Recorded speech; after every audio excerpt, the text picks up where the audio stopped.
Voltamos então com o terceiro bloco do Fluminense em Debate, dessa segunda-feira 3, essa maravilhosa segunda-feira 3 de outubro de 2011. O Marcelo Vieira, ansioso para falar do seu ídolo eterno Muricy Ramalho. Por favor, Marcelo Vieira, tome a palavra. Com o Muricy é difícil você medir as palavras, né? Eu até respeito a sua opinião, respeito o seu ponto de vista, mas eu tenho em mim que o Muricy é falso, é mentiroso, é mau caráter. Pelo seguinte, ele prega uma coisa e ele faz na prática outra.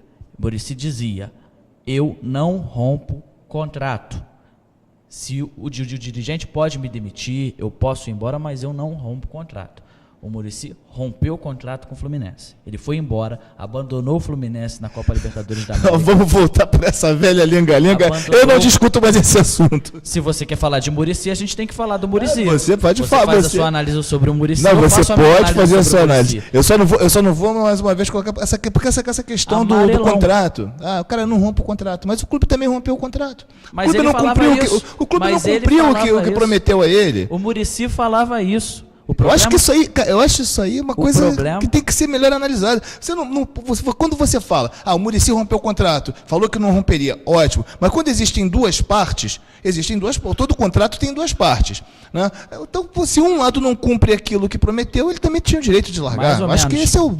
Mais ou menos, o Muricy falava isso, inclusive falava: ô Muricy, quando ele renovou o contrato com o Fluminense, ô Muricy, mas e se depois o dirigente te mandar embora, se não for ficar no Fluminense? Ele fala: não, problema é do dirigente, mas eu não rompo o contrato porque eu estou acima do bem e do mal, essa parte do acima do bem e do mal sou eu que estou falando, e eu tenho que dar exemplo para os meus filhos. E qual vai ser o exemplo dos meus filhos? Rejeitei a seleção brasileira para ficar no Fluminense. Alguém acredita nessa história de que rejeitou a seleção brasileira? Rejeitou a seleção brasileira, levou uma crachazada do Celso Barros, levou uma crachazada da diretoria do Fluminense para ele ficar no Fluminense. Vieira, vou até colocar o Andel nessa conversa. Tá? Você acredita mesmo que se o Muricy quisesse realmente ir para a seleção brasileira, que ele não tinha ido, o Fluminense não tinha liberado? Eu sinceramente, eu não acredito nisso. Eu acho que pode ter pesado outras coisas. Pode ter pesado o dinheiro, que o Fluminense pagava mais, né? Pode ter pesado, de repente, o projeto, porque ele é um cara que realmente ele é envolvido com o projeto. Na minha opinião, uma grande parte da frustração dele se deu pelo fato de ele não ter podido conduzir o processo que ele achava que ia conduzir, que era o processo de reestruturação do clube e tal, e que ele levou duas duchas frias, uma de uma declaração do Celso e outra do próprio Peter, né? Então, sei lá, qual é a tua opinião acerca disso? Simples e direta? Simples e direta, objetiva, com tudo... Com o salário que ganhou, com o salário que aceitou, ficou sem condições de reclamar. Quanto à seleção brasileira, sim, talvez ele pudesse ter saído. Mas até por ser um profissional que entende de futebol, talvez ele tenha visualizado que um título no Fluminense lhe daria um enorme prestígio, em vez de queimar seu próprio filme na seleção brasileira. E que era uma forte possibilidade e que, parcialmente, o que acontece com o Mano Menezes. E no mais, para eu tentar fechar essa questão na minha opinião, eu, sinceramente, eu o acompanhei, que eu o apoiei, inclusive, cheguei a vê-lo como jogador, vimos, né? Um bom jogador, aliás, que foi. Ele devia ter tido um pouquinho mais de respeito ao chegar num clube, trabalhar num clube que já foi treinado por dois profissionais que conquistaram títulos mundiais pela seleção brasileira. Paulo Amaral, campeão brasileiro em 1970, e Carlos Alberto Parreira, campeão brasileiro em 1984 e campeão da Série C em 1999, quando todos colocavam o Fluminense no esgoto. Parreira, tetracampeão do mundo, arregaçou as mangas, trabalhou e tirou o Fluminense do lodo. Se tivesse percebido isso, ele teria noção da grandeza do Fluminense. E mais uma vez eu reitero, eu não tenho nada contra a figura pessoal dele, enfim, até porque já é passado. O que eu lembro dele agora é desse gol maravilhoso do último minuto, da nossa vitória sobre ele. Mas o que eu acho que o que fica é que ele teve uma oportunidade enorme de se tornar um ídolo eterno das Laranjeiras, mas preferiu a porta dos fundos. E o Fluminense tem uma tradição amarga de quem sai pela porta dos fundos nunca mais volta pela frente. Eu gosto sempre de ver o lado bom das coisas, o lado bom das pessoas. Porque se a gente ficar olhando só sempre o lado ruim das coisas, a vida acaba se tornando insuportável, né? Não é uma coisa de você se abstrair, tá? Não, é tentar enxergar pelo lado bom. Eu acho que a parte boa é do profissional que fez um grande trabalho, fez um trabalho genial, inclusive, em 2010, lidando com dificuldades absurdas, né? Ou seja, com perdas de jogadores o tempo todo, um campeonato difícil, e ele conseguiu trabalhar, jogou com 3-6-1, né? Com 8-8-1-1, sei lá, todos os esquemas táticos possíveis e imagináveis, o Muricy jogou em 2010, e conseguiu o título. Eu acho que essa é a parte boa. Agora, Vieira, eu acho que é um cara, eu acho que o Muricy, eu sei que você quer a palavra, tá ansioso, eu vou te passar, né? O Muricy, ele é um cara, não é um cara sem caráter, eu acho que o Muricy é um bobão. É um bobão, ele não sabe usar as palavras certas, nas horas certas, não sabe expressar o pensamento dele, e acaba falando esse monte de bobagem, e acaba levando a gente, a ter essa visão, às vezes, negativa dele. Só para poder complementar a sua opinião, ninguém aqui falou que o Muricy não é um excelente treinador. Ninguém disse que ele não foi importante na conquista do título brasileiro para o Fluminense. Para mim, o Muricy está no mesmo patamar do Emerson. Mas qualquer um que dissesse isso seria um Muricy, né? O quê?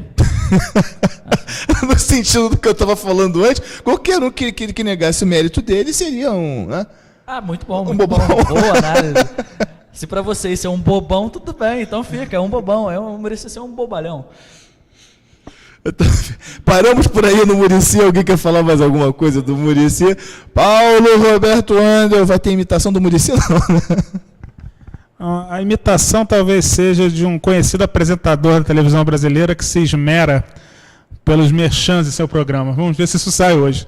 Agora, em relação ao ex-treinador do Fluminense, obrigado por tudo.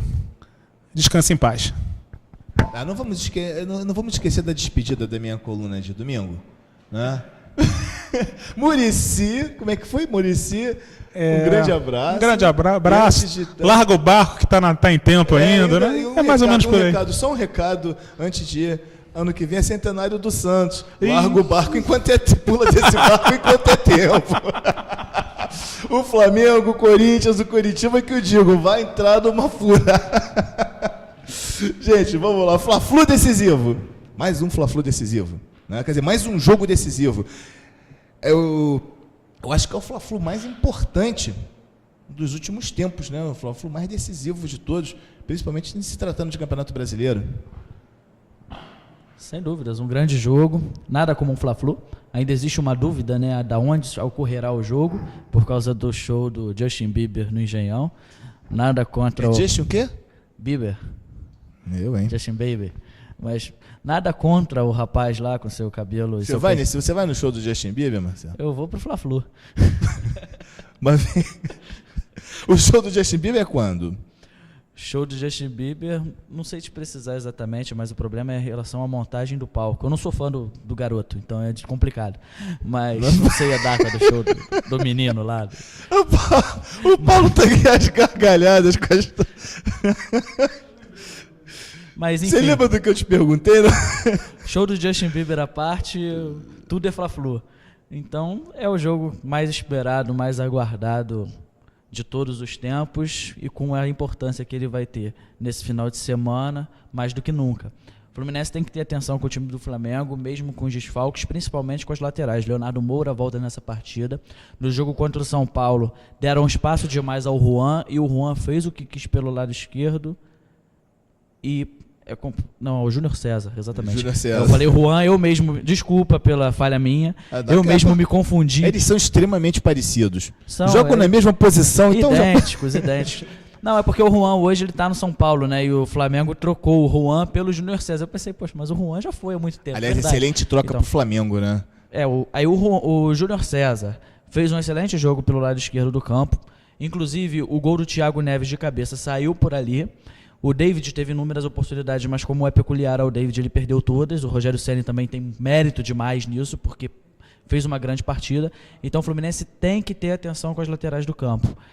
E sempre atenção também ao Thiago Neves, que é um jogador diferenciado, não vem fazendo a melhor temporada, já teve momentos melhores nessa temporada, mas é um atleta que a gente conhece bem, sabe a sua predisposição a ser um jogador decisivo. Então é importante ter toda a atenção do mundo com esses jogadores. Mas o Fluminense é favorito, Acredito sim que está na hora do Fluminense ganhar do Flamengo. Muito tempo que o Fluminense não ganha um jogo importante do Flamengo. Então, vamos lá, vamos acreditar que dessa vez vai.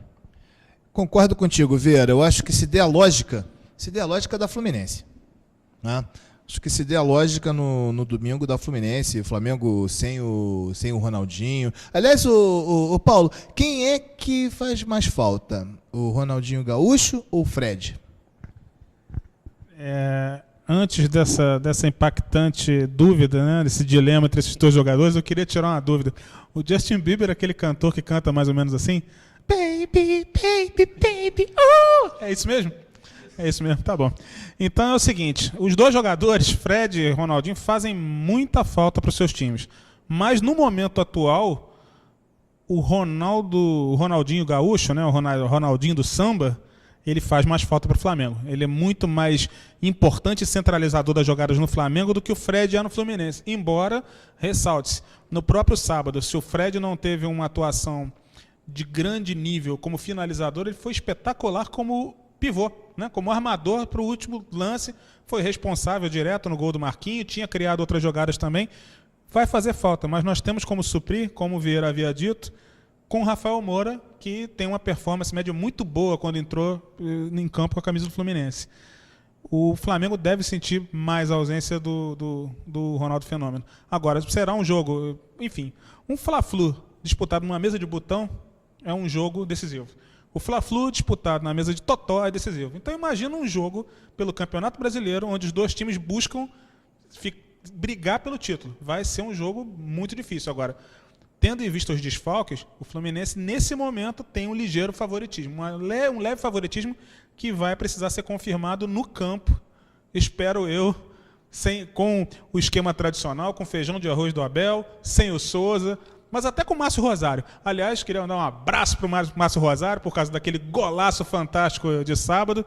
E estou ansioso para ver se esse duelo vai acontecer. Márcio Rosário contra David.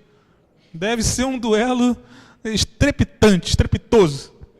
Gente, vai ser um jogo fantástico. E tem uma coisa, dependendo do resultado do Vasco, quem perder está fora da briga pelo título.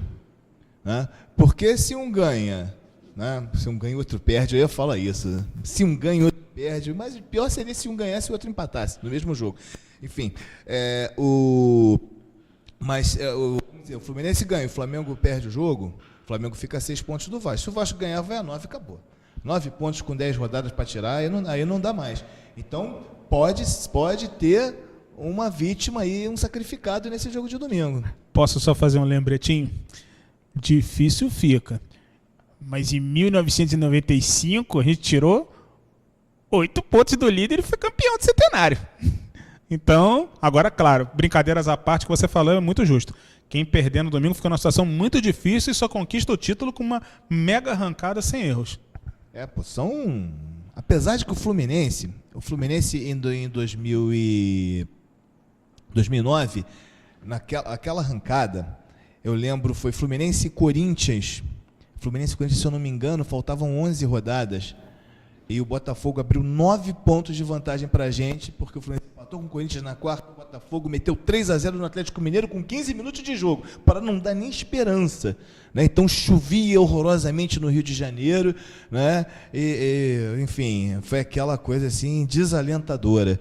E depois disso começou, aí o Fluminense ganhou do Santo André no jogo seguinte, e o Botafogo empatou com o Avaí em casa.